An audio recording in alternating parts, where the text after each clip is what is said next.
আমি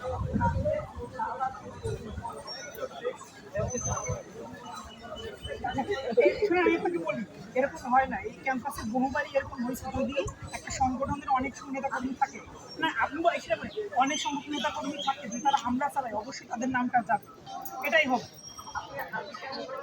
সেটা আমরা আমরা দেখছি, বিশ্লেষণ করছি।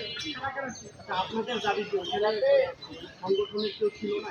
না, আমি তো বলছি যখন শিবির ছিল তারা আসছে এবং আমি একটু প্রশ্ন করতে চাই, কোন সময়ে